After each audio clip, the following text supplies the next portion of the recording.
कि आप वीडियो को लाइक करें, शेयर करें, इस चैनल पर नए हैं तो सब्सक्राइब भी करें। ऐसा करने से मुझे उत्साह मिलेगा और अच्छा करने का, एक प्रेरणा मिलेगी, मन में खुशी होगी। और आप अपनी राय भी अवश्य बताएं कि ये तरीका आपको कैसा लगता है।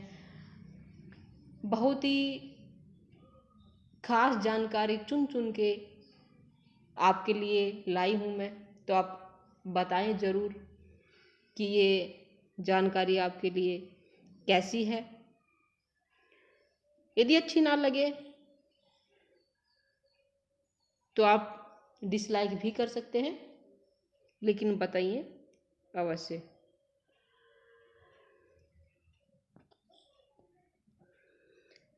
नमस्कार, मैं उर्मिला यादव अपने YouTube channel Urmila Yadav Hindi classes पे एक बार फिर से आपका स्वागत करती हूँ। आज हम करने जा रहे हैं हिंदी साहित्य के अंतर्गत भक्ति काल से संबंधित महत्वपूर्ण तथ्य। ये महत्वपूर्ण तथ्य बहुत ही खास हैं, उसी हिसाब से आपके लिए तैयार किए हैं मैंने कि इसी तरीके से, इसी पैटर्न से ऐसे ही ये एग्ज़ाम में आए। बहुत मेहनत करके तैयार किया है आप सबके लिए, इसलिए आप इसे ध्यान से देखें, सुने और जो बात नोट करने की हैं उनको आप अपनी नोटबुक में नोट करें वीडियो को पॉज करके। साथ ही मैं आपसे बार बार निवेदन करती हूँ कि आप वीडियो को लाइक करें, शेयर करें और यदि चैनल पर नए हैं तो सब्सक्राइब भी करें। इससे आपका कुछ नहीं लगेगा। यदि आपको वास्तव में अच्छा ना लगे तो आप डिसलाइक भी कर सकते हैं, लेकिन बताइए ज़रूर कि आपको ये वीडियो कैसी लगी, ये पैटर्न कैसा है, ये जो महत्वपूर्ण तथ्य हैं, ये क्वेश्चंस हैं, आपके कितने काम के हैं। अपनी राय अवश्य दें। चलिए शुरू करते हैं अब। देखिए, आपकी राय देने से, आपके लाइक सब्सक्राइब करने से मुझे दुगना उत्साह मिलता है, एक प्रेरणा मिलती है और अच्छा करने की, तो इसलिए आप ऐसा करें। चलिए शुरू करते हैं।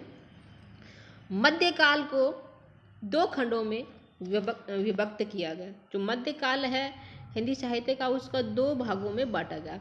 एक पूर्व मध्यकाल और दूसरा है उत्तर मध्यकाल।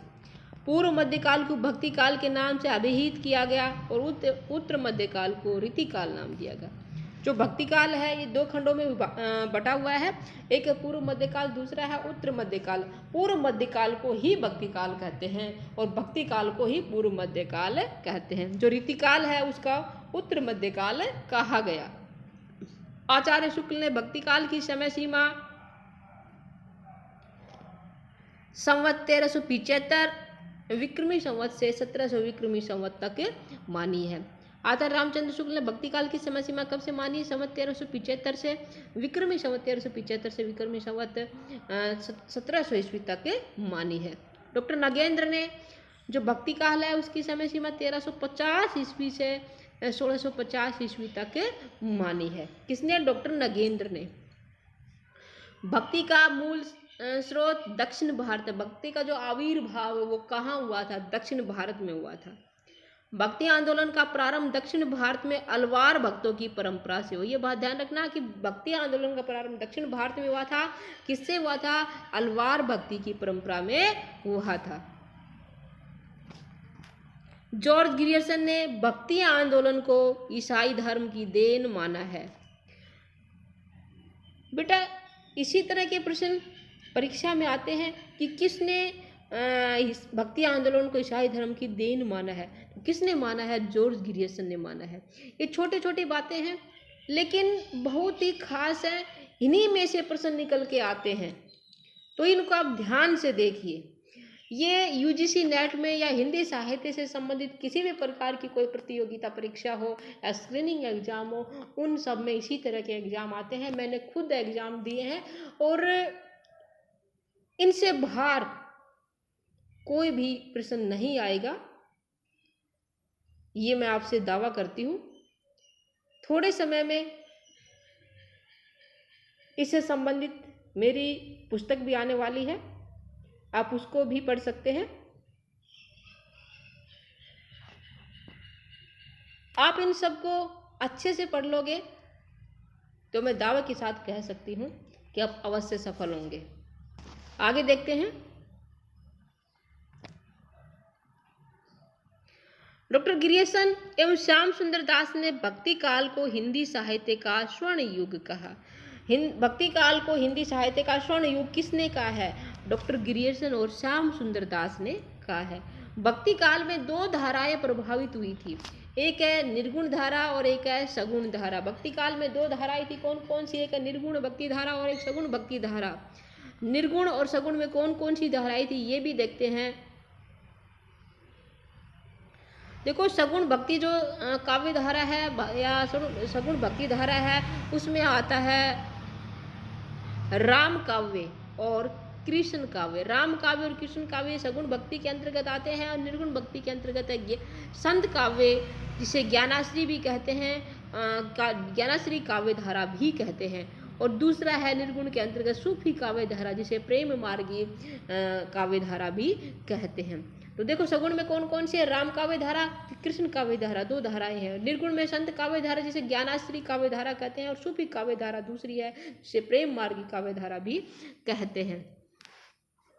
अगला है राम काव्य धारा के प्रधान कवि गोस्वामी तुलसीदास है। जो राम काव्य धारा है उसके प्रधान कवि कौन है? गोस्वामी तुलसीदास है। कृष्ण काव्य धारा के मूर्धन्य कवि महाकवि वात्सल्य सम्राट सूरदास है। और जो कृष्ण काव्य धारा है उसके मूर्धन्य कवि कौन है?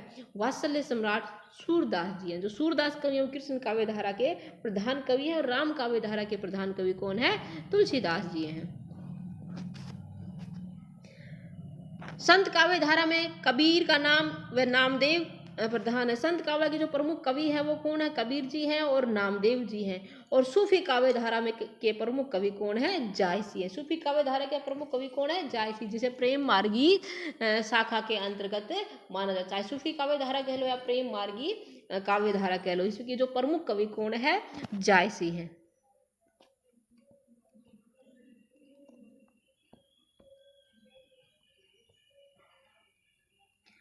भक्ति काव्य धारा भक्तिकालीन महत्वपूर्ण साहित्यिक रचनाएं कौन कौन सी हैं ये देखते हैं। भक्ति काल में कौन कौन सी जो साहित्यिक रचनाएं हुई थी उनके बारे में पढ़ते हैं।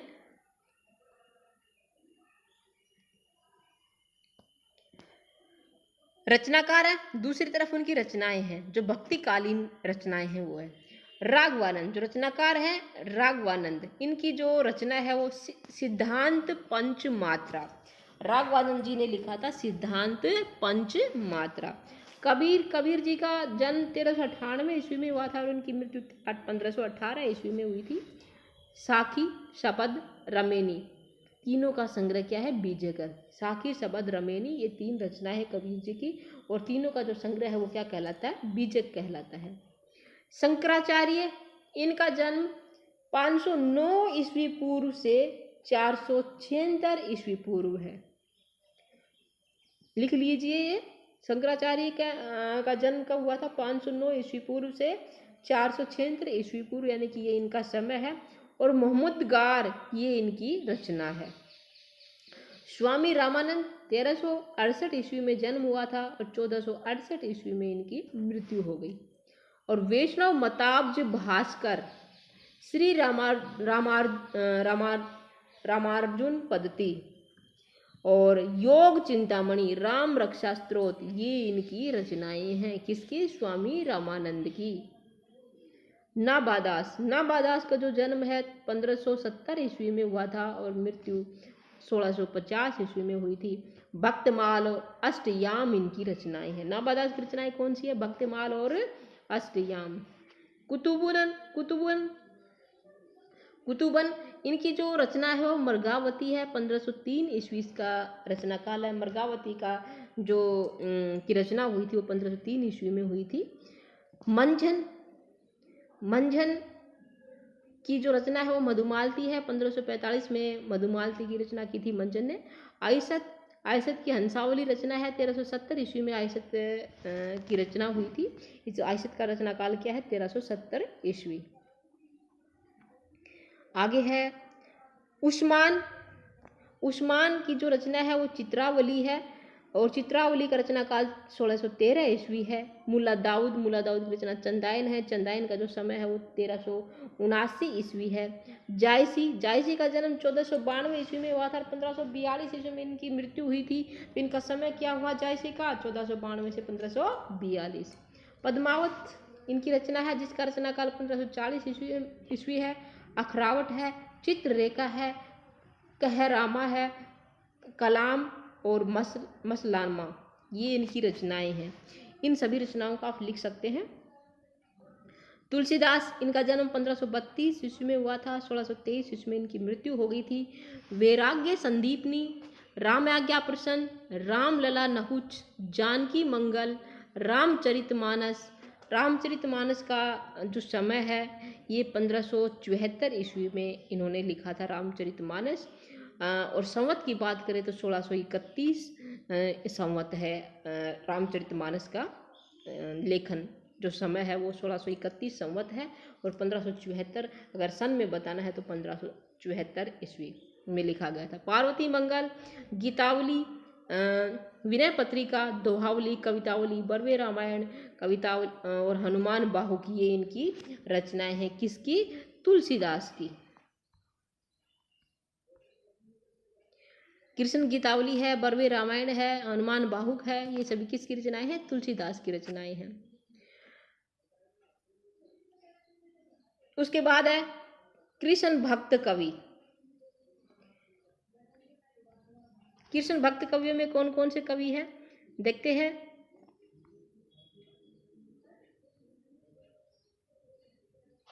सूरदास इनका समय 1478 ईस्वी से 1583 ईस्वी है। सूर सारावली, साहित्य लहरी ये इनकी रचनाएं हैं। नंददास, इनका समय 1533 से 1583 ईस्वी है। आप सभी कवियों का, रचनाकारों का जो जन्म समय है, मृत्यु है, उनका यानी कि जीवन काल है उसको आप लिख लीजिए। इन्हीं में से प्रश्न बनेगा कि आरोही क्रम में लिखे इनके जन्म वर्ष को, तो आप याद होगा तभी आप लिख पाएंगे, इसलिए आप इसे लिख लीजिए। नंददास की रचनाओं के नाम क्या क्या हैं? अनेकार्थ मंजरी है, रस मंजरी, मान मंजरी, विरह मंजरी, प्रेम बाराखड़ी, श्याम सगाई, भंवर गीत, शस्त्र पंचाध्यायी, सिद्धांत पंचाध्यायी, गोवर्धन लीला, नंददास पदावली, रुक्मणी मंगल, भागवत दशम स्कंद, सुदामा चरित, ये नंददास जी की रचनाएं हैं। उसके बाद आते हैं कुंभन दास का जो समय है वो 1478 ईस्वी से 1583 ईस्वी है।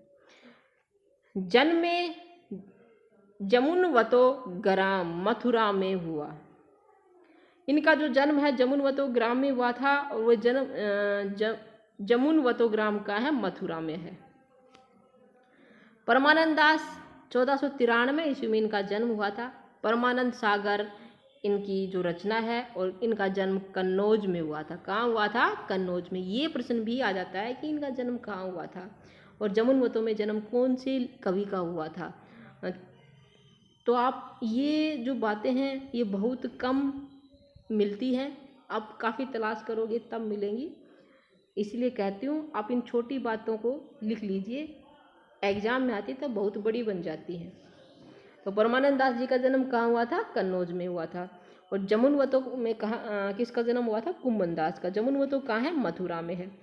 कृष्णदास, इनका जन्म 1496 ईस्वी में हुआ था। 1583 में इनकी मृत्यु हुई थी। जुगलमान चरित कृष्णदास जी की रचना है। उसके बाद गोविंद स्वामी का जो जन्म है 1505 ईस्वी में हुआ था। 1585 ईस्वी में इनकी मृत्यु हो गई थी। जन्म स्थान आत्री ग्राम भरतपुर है। तो गोविंद स्वामी का जन्म है आत्री ग्राम है और भरतपुर में है आत्री। उसके बाद है छत्तीस स्वामी का जन्म है स्थान मथुरा है। 1515 ईस्वी में इनका जन्म हुआ था। 1585 में इनकी मृत्यु हो गई थी और जन्म स्थान क्या है? मथुरा है। चतुर्भुजदास 1530 में इनका जन्म हुआ था। 1585 में इनकी मृत्यु हो गई थी। श्री भट्ट ने युगलस्तक लिखा था, इसमें 100 पद हैं और रचना काल 1595 ईस्वी है। हरिव्यास देव, इनका जो रचना है वो महावाणी है और ब्रज भाषा में ये लिखित है महावाणी।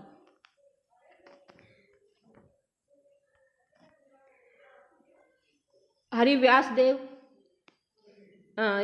इसके बारे में बता चुके हैं। महावाणी ब्रज भाषा में लिखित है महावाणी। फिर है परशुराम देव, परशुराम सागर इनकी रचना है परशुराम देव की। हित हरिवंश, इनका जन्म 1502 ईस्वी में हुआ था। हित हरिवंश का हित 84, सफुट वाणी संस्कृत ग्रंथ, राधा सुधा निधि, यमुनाष्टक, ये इनकी रचनाएं हैं। किसकी? हित हरिवंश की, जिसका जन्म 1502 ईस्वी में हुआ था। फिर है चतुर्भुज दास, चतुर्भुज दास की जो रचनाएं हैं राधा वल्लभी संप्रदाय के हैं चतुर्भुज दास। द्वादश यश, भक्ति प्रताप, हितजू को मंगल, ये इनकी रचनाएं हैं। कौन कौन सी है? द्वादश यश, भक्ति प्रताप, हितजू को मंगल। उसके बाद आते हैं ध्रुव दास, इनका जन्म 1573 ईस्वी में हुआ था। 1643 ईस्वी में इनकी मृत्यु हो गई थी। इनके ग्रंथों की संख्या कितनी है? 42 है। ब्रज लीला, हित श्रृंगार लीला, सुख मंजरी लीला, ये ध्रुव दास की रचनाएं हैं। आज के लिए इतना ही। आगे भक्ति काल से संबंधित और महत्वपूर्ण जानकारी लेके आएंगे, तब तक आप बने रहिए। साथ एक बार फिर से निवेदन करती हूँ, वीडियो को लाइक करें, शेयर करें, चैनल पर नए हैं तो सब्सक्राइब भी करें, ताकि मुझे मोटिवेशन मिले और आपको अगली वीडियो आने से पहले नोटिफिकेशन मिले। धन्यवाद।